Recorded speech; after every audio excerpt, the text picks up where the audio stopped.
Boa tarde, eu sou Thiago Reis, sócio fundador da Suno Research e agora começa mais um programa Fundamente-se, um programa orientado para o investidor de longo prazo com uma abordagem fundamentalista. E no primeiro dia do ano, aliás, no nosso primeiro episódio deste ano, eu trouxe aqui um convidado que é um amigo meu de longa data, Thales Gomes, que foi fundador da EasyTaxi, agora ele é sócio fundador da Singu. Ele já vai contar um pouquinho pra gente o que faz a Singu.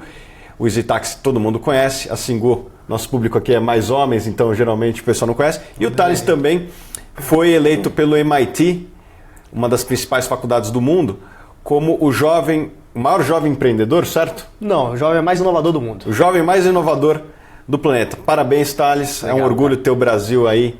É raro ter no Brasil inovadores e ainda mais ser premiado e reconhecido no exterior pelo MIT, que é um instituto que merece respeito, né? Então, primeiramente, parabéns, é um prazer tê-lo aqui com a gente. Prazer estar com você, obrigado pelo convite. Né? E a Singu, basicamente, é um marketplace de beleza, onde a gente conecta ali prestadores de serviços de beleza com clientes, né? Obviamente o público majoritariamente feminino, a gente está falando de 85% do meu público feminino. É uma empresa que eu comecei ali depois do exit na EasyTaxi, então no final de 2015 a gente começou a configurar esse negócio, botou no ar mais ou menos no meio de 2016. É uma empresa que vem crescendo exponencialmente 30% ao mês e hoje atende quase 20 mil pessoas por mês já. Ótimo. E Thales, você já administrou diversas empresas, algumas até com características de internacionalização. Fala um pouco sobre gestão. Qual que é a sua visão sobre gestão? Como que uma gestão cria valor de um negócio? Você acha que isso está se tornando mais importante do que era no passado e por quê? Olha, assim, acho que gestão sempre foi importante, né? Não teve nenhum momento na história dos negócios onde gestão não foi importante. A verdade é que a forma como as empresas são geridas, elas vêm mudando de forma drástica, principalmente quando a gente olha as empresas que mais geram caixa no mundo, né? Que hoje são as empresas de tecnologia. Você não consegue gerir uma empresa de tecnologia com o nível de burocracia e a quantidade de processos que uma empresa tradicional geralmente tem. Por quê? Porque você não consegue se mexer muito rápido. O que delimita hoje em dia o crescimento e a capacidade de reinvenção de um negócio, e daqui a pouco a gente vai falar mais sobre isso, né? É um dos principais fatores quando eu vou analisar um negócio para investir, por exemplo. O que delimita isso é exatamente a quantidade de processos que existem ali para se tomar uma decisão. Esses processos eles têm que diminuir o seu número absoluto e mais com isso é preciso dar mais liberdade e mais independência para os stakeholders, para as pessoas que trabalham no negócio, tomarem decisões sozinhas. Então, uma característica de uma boa gestão para mim é como a gente chama, né? Não é ter um chefe, é ter um líder de fato. O que eu quero dizer com isso? É você ter uma pessoa capaz de direcionar o time, a pessoa certa, colocando ela para fazer aquela função que se encaixa bem no perfil dela, no lugar certo ali, né? Você direcionar essa pessoa e dar liberdade para que essa pessoa possa tomar determinadas decisões que no modelo antigo de gestão não cabia, né? A gente falava muito de micromanagement, né? O grande gestor, há um tempo atrás, era o grande respondedor de e-mail, né? Hoje em dia eu mal uso e-mail, para você ter ideia. Né? A nossa ferramenta de comunicação na empresa geralmente é Slack. Você imagina em EasyTaxi, que a gente levou para 35 países em 4 anos, como que eu ia fazer um negócio desse, né? Ser um dos maiores cases de tecnologia da história do país, de 35 países em 4 anos, crescer tão rápido assim, se ela fosse muito burocrática, extremamente processual? Então, a boa gestão hoje, a característica da boa gestão é você focar bastante em RH. O RH deixou de ser aquela área quase que marginalizada dentro da empresa, né? Você bota qualquer pessoa aí para tocar o RH. Não, o RH hoje é tocado pela liderança, pelos fundadores, pelo CEO diretamente. O bom CEO é aquele cara que entende RH hoje em dia, porque ele tem que não só fazer uma boa gestão de pessoas, mas atrair gente muito boa para esse negócio e direcionar essa gente boa para que os seus esforços, seu talento seja aplicado naquilo que a empresa precisa naquele determinado momento. Ela precisa ter liberdade. Micromanagement não existe mais. Né? Aquela grande função do gestor que era de fazer follow-up, isso não é função de gestor mais. Você tem que ter gente boa e deixar o cara fazer um negócio ali. Se o cara não entrega, você troca. Simples assim, né? Tem um CEO lendário nos Estados Unidos, que é o livro de cabeceira, o High Output Management, é o livro de cabeceira de todo CEO do Vale do Silício, né? O Andy Grove, que foi CEO durante muito tempo da Intel, o Andy Grove ele falava muito sobre isso, né? Você tem que fazer times orientados por missões. E ele foi o cara que criou um sistema de gestão que eu usei na Stack, que eu uso hoje na Singu, que os grandes CEOs do Vale do Silício usam, chamado OKR, né? Que a Google adota, por exemplo. Ao invés de você ter metas, quando você tem metas, geralmente você tem que ter micromanagement, você tem OKRs, que são Objective Key Results, que é basicamente você dá uma macrometa para um time e a forma como eles vão atingir essa macrometa pouco importa, desde que eles cheguem lá. É preocupar menos com o caminho e mais com o resultado final. Deixar com que o talento do time, o comprometimento do time, se reinvente ali para poder conseguir entregar o resultado final. É assim que eu vejo uma boa gestão.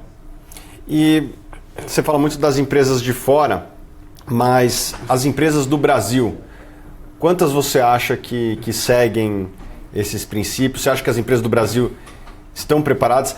Parte disso também é você está competindo contra as empresas que também não seguem, então basta você ser um pouquinho melhor do que os outros que você já está um pouco melhor. Então no Brasil, como a gente tem uma economia um pouco mais fechada, a gente não compete tanto com as empresas globais. Como é que você vê o Brasil e, sobretudo, o empresariado brasileiro dentro dessa conjuntura? Você tem um ponto muito importante. Eu acho que a gente tem um exemplo muito fácil para falar para o nosso ouvinte, que é o case da Magazine Luiza.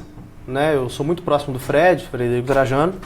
E eu me lembro que eu me sentei com o Fred em 2015, quando o Fred estava assumindo, ali a direção executiva do Magazine. E o Fred me apresentou ali o que ele pretendia fazer. A gente estava numa discussão ali sobre inovação, sobre como que ia fazer e tal. Eu fiquei extremamente impressionado com a cabeça do Fred. O Fred, para mim, hoje é o melhor gestor do Brasil de capital aberto. Assim, de longe. Ele é o melhor CEO de capital aberto do Brasil. O cara é muito preparado, veio do Deutsche Bank. Então ele tem a preparação clássica de um gestor, que o mercado exige, mas mais que isso ele tem uma cabeça de inovador. Então ele criou, por exemplo, um time de inovação da forma como eu acho que tem que ser, apartado da operação do Magazine. Ele criou um prédio, você entra no prédio, parece que você está dentro do Facebook, né? Grafite na parede, a galera com aquelas mesas que você pode trabalhar de pé, aquele negócio meio Google, sem muito horário para chegar e sair, com a galera toda tatuada, trabalhando de chinelo. Aquela liberdade que você vê numa startup, o Fred conseguiu emular isso ali dentro do Magazine, apartando essa operação de inovação do Magazine. E aí colocou gente muito boa de tech para trabalhar ali, de inovação. E essas inovações que nasciam dentro desse prédio, dessa operação apartada do Magazine, ele trazia isso para dentro do Magazine. A gente viu diversas mudanças, diversas coisas que o Magazine trouxe para reinventar a forma como se faz varejo, principalmente na internet. Inclusive, o Magazine Luiza é um dos poucos e-commerce no Brasil. Você conta nas dedos de duas mãos quantos e-commerce no Brasil tem uma operação de fato lucrativa e relevante. O Magazine é uma delas, talvez uma das principais. Por causa da cabeça do Fred de descentralizar as decisões e colocar na mão de gente talentosa o direito de reinventar um negócio tradicional e um setor extremamente tradicional. Né? A gente não pode seguir fórmulas prontas, mais do old business, da forma antiga de gerir, porque os tempos mudaram. A gente vive hoje tempos de mudanças exponenciais. Tem um livro que eu gosto muito, do Salim Ismail, que é um dos cofundadores da Singularity, que é uma universidade que fica dentro da NASA, que eles estudam basicamente inovação, tá? Como que se aplica isso no mundo que está por vir, nas empresas, nos negócios atuais. O Salim Ismail ele fala que 40% do S&P 500 vai desaparecer da lista nos próximos 10 anos, em cima de um estudo que ele fez, seguindo muita linha que o Jim Collins fez em Good to Great. Aí ele fala do case da Kodak ali e tal, como exemplo. Ele é um cara muito respeitado em inovação. Então, se a gente está nos próximos 10 anos prevendo que quase metade do S&P vai sair da lista, quer dizer que a gente precisa reinventar a forma que a gente faz negócio. E, de fato, o cenário muda muito rápido. Né? E o Fred é um cara que ele conseguiu captar essa mudança de cenário e dá para falar lá atrás, né? Porque 2 anos hoje é como se fosse há 20 anos atrás, é como se fosse 10 anos há 20 anos atrás. Né? As coisas mudam muito mais rápido, a gente vive hoje em velocidade exponencial. O Fred conseguiu prever isso e a ação da Magazine aconteceu o que aconteceu depois que o Fred assumiu. Né? Uhum. A gente estava vendo um gráfico antes de um estudo que mostra que o lifespan, né, assim, a expectativa de vida das empresas do S&P, elas vêm num alto e embaixo, mas numa tendência de queda. Cada vez mais as empresas duram menos no S&P e a previsão é que isso se acelere ainda mais nos próximos anos. Você acha que isso pode acontecer no Brasil? A gente pode ver os grandes bancos, as grandes empresas de telefonia, que são empresas que muitas vezes têm problemas de atendimento e insatisfação do cliente. Você acha que isso pode chegar no Brasil? Acho que vai chegar. O Brasil demora um pouco mais porque é um mercado muito protegido. Né? É um mercado onde fiscalmente ninguém sabe muito bem o que está fazendo. Primeiro que muda muito e segundo que é extremamente complexo. E é um mercado de criação de oligopólios. Né? Que a gente tem um mercado de telefonia aberta no Brasil. É mentira, você tem 4 telefônicas aqui no Brasil. É mentira que isso é aberto. Né? Você tem um acordo de cavalheiros, provavelmente, eu estou inferindo que existe um acordo de cavalheiros entre essas telefônicas, onde, assim, não tem um atendimento que presta. Eu já passei por todas, eu passei raiva em todas e continuo passando raiva na que eu estou hoje. Agora, se fosse fácil de uma Verizon entrar no Brasil, no AT&T, eu duvido que esse atendimento seria assim. A única coisa que traz qualidade de serviço é a concorrência. Qualidade de produto, qualidade de qualquer coisa, né? Produto em si. Lê esse produto como serviço e produto físico. É concorrência. Se não tem concorrência, por que o cara vai gastar mais dinheiro? Sendo mais ágil, atendendo melhor, melhorando o seu NPS? Não tá nem aí para isso. Essa que é a verdade. Então, esses grandes setores fundamentais, principalmente o setor de serviço aqui no Brasil, são muito protegidos. Então, o que faz com que as empresas não tenham que se reinventar tão rápido. Mas é uma realidade, sim. A gente vê isso acontecendo. Né? Tem algumas empresas de fora entrando no setor de varejo, por exemplo, a Amazon entrando no Brasil, vai obrigar o Fred, por exemplo, a se reinventar de novo. Se ele quiser disputar e não perder market share aqui para a Amazon, se ela de fato começar a operação forte aqui de varejo, em venda de e-commerce no Brasil. Agora, um fator interessante desse ponto que você colocou, né, do lifespan ter uma tendência de queda, o Salim fala isso no Exponential Organizations, eu falo isso no meu livro também. Para quem não sabe, eu lancei um livro agora 6 meses atrás, Nada Easy, best-seller no setor de negócio, segundo livro de negócio mais vendido do país, onde eu falo muito sobre isso, né? Como que a gente levou a empresa, a EasyTax, para 35 países em 4 anos e quais foram os processos que a gente utilizou para fazer isso acontecer e muito disso como que a gente aplica isso nos negócios tradicionais. Né? Eu bebi da fonte do Salim, onde ele fala que, ele mostrou num estudo lá, que na década de 80, o tempo médio de vida de um diferencial competitivo, se eu não me engano, era por volta de 20 anos. Acho que é esse o dado. Hoje em dia, né, e ele publicou esse livro em 14, o tempo média de vida de um diferencial competitivo é de 5 anos. E eu vivi isso na pele, né, que eu fundei o EasyTax em 2011, eu fui o cara que liderou esse movimento aqui na América Latina. 4 anos depois chega o Uber, que faz muito melhor do que a gente, aquilo que a gente se propunha a fazer anteriormente. Ou seja, reinventaram aquele modelo e fizeram muito melhor de fato. Ou seja, a gente está falando ali de 4 anos, né? Está dentro dessa média do estudo dele de 5 anos. Se a cada 5 anos eu preciso reinventar completamente a forma como eu estou entregando o meu valor, né? Um negócio é isso, é uma forma de você resolver um problema, de entregar um valor para os seus clientes, em troca de grana, aí você tem um negócio. Quer dizer que eu preciso ter como coluna vertebral ali do meu negócio o setor de inovação. Então quer dizer que se eu for olhar um negócio hoje em dia, por exemplo, o que eu vou olhar é a capacidade de reinvenção desse negócio. Que se esse negócio não tem a capacidade de reinvenção, ele se demonstra um investimento ruim no longo prazo. E isso é meio que uma variável que demonstra um pouco desse gráfico que você está falando, né? Que o lifespan das empresas vão diminuindo ao longo do tempo, porque as empresas não têm capacidade de reinvenção.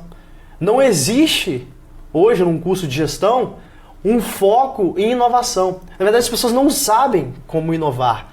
É muito difícil, a gente aprende isso no dia a dia, em startups, em setor de inovação, e o old business ainda não aprendeu a beber dessa fonte. Os Estados Unidos ele arrumou uma fórmula de se reinventar melhor através de M&A. Então, a Google só é a Google, o Facebook só é o Facebook até hoje, porque ele comprou as empresas certas no meio do caminho. Pode ver que a Google todo mês anuncia M&A, tem um monte que eles nem anunciam que são menores. Ele vê um business ali que, cara, não ganha R$1, só tá queimando caixa, mas o time é muito bom, tá fazendo uma tecnologia que ele acha que pode ser revolucionária, ele compra o cara. Ele faz o que a gente chama de acqui-hiring. Traz esse cara para dentro da companhia, absorve a cultura desses caras, absorve o conhecimento desses caras e faz com que eles desenvolvam o seu negócio. O Brasil não sabe fazer isso. Eu vivi, enquanto CEO da EasyTax, um movimento onde uma grande seguradora, talvez a melhor do país, ao invés de tentar investir na gente ou fazer uma proposta de compra e tal, os caras resolveram copiar o modelo de negócio. O resultado é que eles gastaram dezenas de milhões de reais e ninguém nunca usou o produto deles. Não é fácil emular a inovação, até porque uma grande empresa, um transatlântico, né? Você mexer um transatlântico é muito mais lento do que se mexer ali um barquinho, né? Um jet ski que seria uma startup. Então o Brasil precisa aprender um pouco de M&A, mas mais que isso, o gestor brasileiro precisa aprender mais sobre inovação para que ele não mate seu negócio. Thales, já falamos de gestão. Antes da gente terminar, você é uma pessoa envolvida no ambiente de startups. Conta um pouco mais do como é que está o ambiente de venture capital, de angel investors no Brasil. Está se desenvolvendo, a cultura está mudando. Como é que está isso daí no Brasil? Cara, está se desenvolvendo demais. Eu costumo dizer que o Brasil, ele é hoje os Estados Unidos no início da década de 90. O que os Estados Unidos era ali em VC no início da década de 90. Assim, muita gente aqui é economista, entende disso muito mais do que eu, então a gente sabe que por a gente ter um cenário de juros muito alto aqui no Brasil, isso desincentiva o investimento e inovação. É muito fácil ganhar dinheiro para quem tem dinheiro no Brasil. Essa que é a verdade. Então isso já é um dificultador por conta do cenário mesmo. Agora, o mercado de VC no Brasil está se desenvolvendo, você tem gente muito preparada aqui no Brasil, trabalhando aqui agora, um dos caras mais preparados do Brasil, inclusive uma das pessoas mais inteligentes que eu conheço, por exemplo, o Edson Rigonati, da Astela. Ele é muito preparado. É um cara que assim, não perde em nada para nenhum VC americano. Sabe muito o que ele está falando. Uma conversa com o cara é um MBA. Se tem um almoço com o cara, é um MBA que eu fiz ali. É o que a gente aprende sobre execução de negócio, construção de máquina de venda, criação de playbook para marketplaces e tal. Ele sabe muito bem do que ele está fazendo. E esse cara, junto com outros grandes nomes, que aí eu não vou citar todo mundo aqui, senão eu vou fazer injustiças e acabar esquecendo alguém, eles estão fomentando o mercado de VC no Brasil e profissionalizando isso. Né? Porque o mercado de VC no Brasil ele passou por um período onde você tinha algumas grandes famílias ali que se juntaram, começaram a criar um pequeno VC que investia muito pouco. Existe um edge no Brasil que basicamente não tem seed capital, né? Que é aquele primeiro investimentozinho, aquele primeiro cheque que uma startup consegue de 100, 200 mil. Não tem muito. Agora, nos últimos anos, 2 anos para cá, começaram a surgir mais angels. E eu atribuo isso muito à nova geração das grandes famílias abastadas no Brasil. Então os herdeiros, muitos deles estão se preparando, acabou aquela figura do herdeiro fanfarrão, que vai para Saint-Tropez gastar dinheiro, a gente vê cada vez mais herdeiro preparado, estudando fora, sabendo o que está fazendo e entrando nos negócios da família muito cedo e agora querendo reinventar a forma como a geração anterior fazia investimento, né? Que é geralmente mercado imobiliário, mercado de capitais. Cara, opa, vamos olhar um pouco para VC, faz sentido a gente compor nossa carteira aqui, porque esses caras perderam a carona ali de alguns anos atrás, que de fato algumas empresas despontaram, EasyTax, 99, que inclusive 99 hoje é uma das grandes empresas que contribuem para uma mudança de paradigma do mercado brasileiro. Os caras foram mega competentes, conseguiram fazer uma venda para a Didi agora, que é a grande concorrente global do Uber, né, a chinesa, avaliada a quase $1 bilhão de dólares.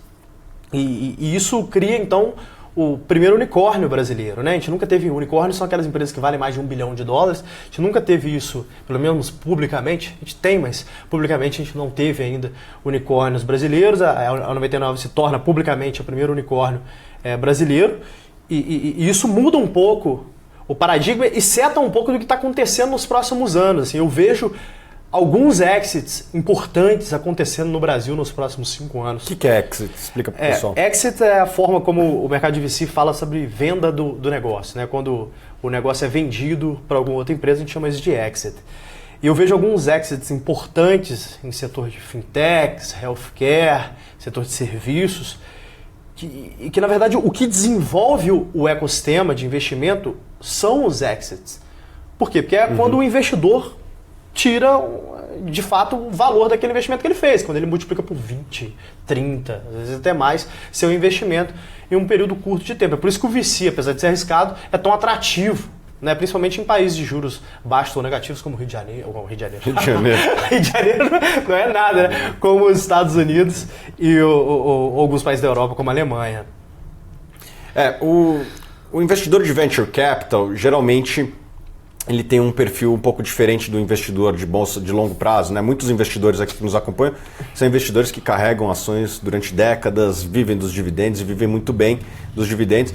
O venture capital, geralmente, ele tem uma entrada e uma saída. Né? Muitos fundos, inclusive, eles têm janelas temporais. Eles têm o momento que eles devolvem o dinheiro para o investidor, geralmente 7 anos, às vezes um pouco mais de tempo em relação a esses 7. Né? Muitas vezes pode ter até um waiver, que ele pode pedir 2 anos a mais para os investidores para devolver. Então ele aplica o dinheiro para depois vender o ativo, ele aplica o dinheiro, vende o ativo e depois devolve para os investidores. Esse é o venture capital, que é um investimento bastante tradicional nos Estados Unidos, inclusive o MIT e várias universidades investem nisso, né?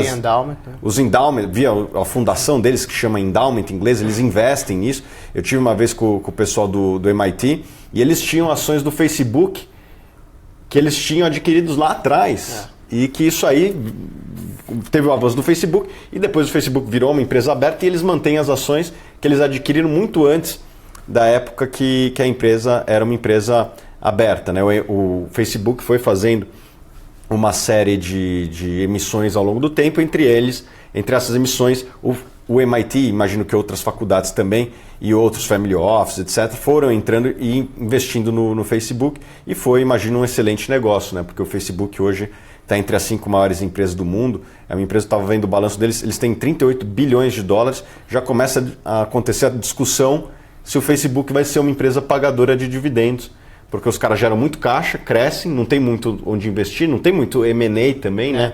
Assim, você falou de M&As, mas os grandes M&As que estão ali na cadeia do Facebook, acho que já foram feitos, né? Assim, o WhatsApp, o Instagram... Continua acontecendo, mas são funcionalidades, né? Por exemplo, eles investiram há menos de um ano atrás numa empresa de drones, basicamente, mas o que essa empresa de drone faz? Ela envia esses drones para alguma camada ali da atmosfera, aí, do espaço, e esses drones ficam emitindo sinal de alta qualidade de internet. Que a ideia desses caras, da Google, inclusive da Tesla, é que a humanidade inteira, nos próximos 10 anos, tenha acesso à internet de alta velocidade gratuita, que inclusive muda muito para o setor de telecomunicação, né? Que o setor de telecomunicação vai fazer da vida se todo mundo tiver internet gratuita de alta qualidade, né? E eles investiram nessa empresa, por exemplo. Tem muita coisa que a gente não fica sabendo também, que são tickets pequenos, menores, né? Assim, tickets menores, tickets que são bastante para pessoa física, mas são tickets menores. Os grandes tickets ali, tipo o WhatsApp, que pagaram quase 20 bilhões. Sim. Ou o próprio Instagram, que pagaram muito barato lá atrás, né? Pagaram muito 1 bilhão de dólares. Os grandes tickets acho que já foram, né? Assim, tem o Snapchat. Teria do Snapchat, mas não teve, né? Teve, mas não teve. Agora não faz mais sentido. Agora não faz mais sentido. E mesmo assim, seria pequeno frente ao tamanho do caixa que eles têm, né? Sim, o caixa é muito grande. É um caixa de 38 bilhões e que vai crescer. O Facebook cresce quase que 50% por trimestre. O faturamento, o lucro ainda mais, porque tem ganho de margem, né? Você dilui custo fixo. Então... isso é uma coisa que acontece nas empresas de tecnologia, né? As que conseguem um monopólio, uma posição monopolista. Parece que a Apple vai, inclusive, ultrapassar o milestone aí. Estamos tendo uma disputa muito grande entre quem vai ser a primeira empresa trilionária listada em bolsa, né? Dizem que a empresa estatal, a Petrobras da Arábia Saudita de petróleo, né? A estatal de petróleo da Arábia Saudita, em teoria, vale mais do que 1 trilhão, só que não é uma empresa listada, então você não tem vamos dizer assim, a avaliação de mercado através da multiplicação entre o total de ações e o preço, que é o valor de mercado, né? Mas a Apple está na disputa, é a primeira, está lá em 850, e daí tem várias empresas ali que estão na segunda posição ali, o Google, que chama Alphabet, né? A Berkshire Hathaway, tem lá a Amazon, o Alibaba está na disputa, tem o Facebook aqui, então tem vários candidatos e eu não duvido que vamos ter. Tem a Berkshire Hathaway, não sei se eu falei, que é a única da velha economia ali. Isso que eu ia comentar. Tudo tecnologia, menos a Berkshire, né? Nos top 10 tem lá o JP Morgan, mas mais abaixo, e muito difícil, porque é uma empresa que não vai ter um crescimento, né? Acho que... Só se criar dinheiro novo, né? Acho que nem assim, né? Enfim, as empresas de tecnologia elas têm um crescimento muito grande, está certo que boa parte desse crescimento já está precificado também, mas estão lá. Das 5 maiores empresas do mundo, acho que 4 são empresas do setor de tecnologia e por motivos óbvios, são empresas de alta rentabilidade, né, que conseguiram essa rentabilidade através de uma posição monopolista, esse tipo de investimento que a gente gosta muito lá, empresas que têm alta rentabilidade, porque elas têm uma vantagem competitiva importante, e elas aliaram essa alta rentabilidade com um crescimento e, na minha opinião, boa parte delas não tem o risco tecnológico. Eu vejo o Google, por exemplo, como uma empresa muito mais parecida com a luz elétrica, que é um negócio que as pessoas usam todo dia e que tem uma demanda legítima do outro lado. As pessoas não vivem sem Google, não vivem sem água, não vivem sem luz.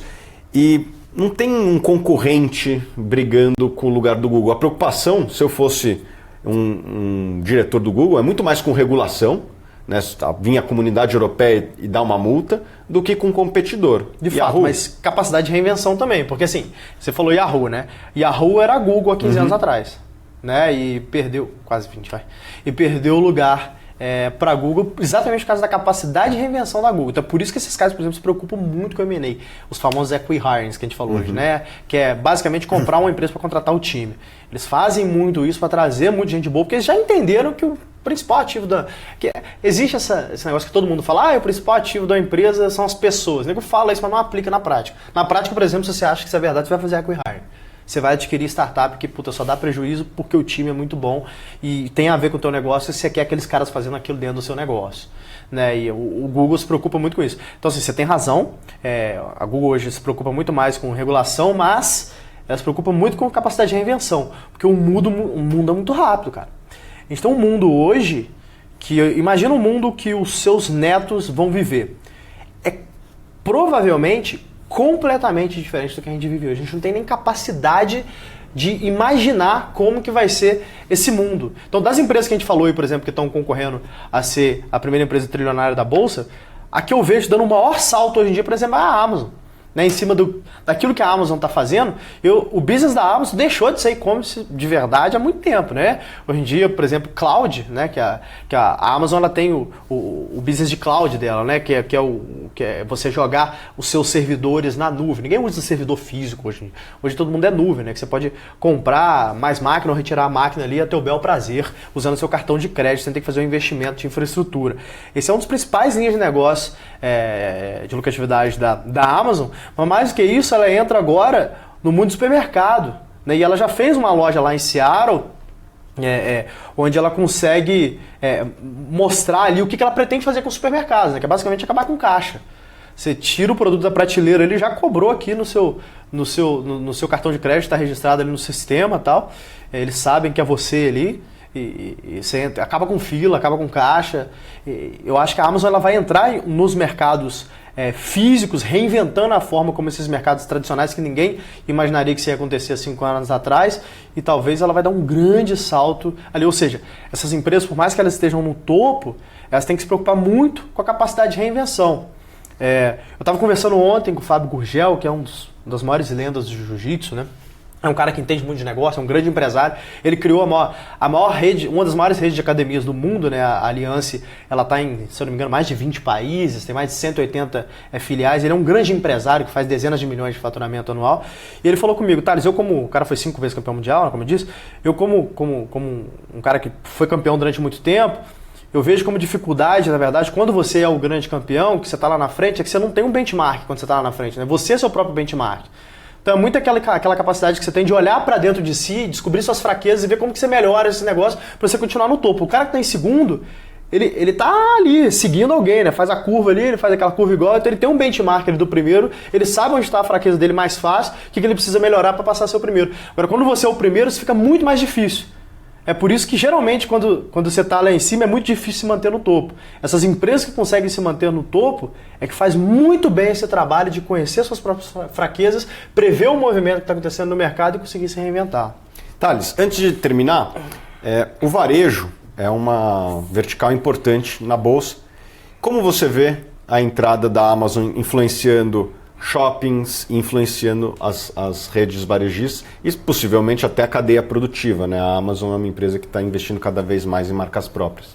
Então, é um pouco do que a gente falou agora, né? Eu acho que a Amazon, das empresas que estão se propondo a fazer isso, é a que mais, obviamente, que mais tem condição de reinventar a cadeia de varejo. Isso no Brasil?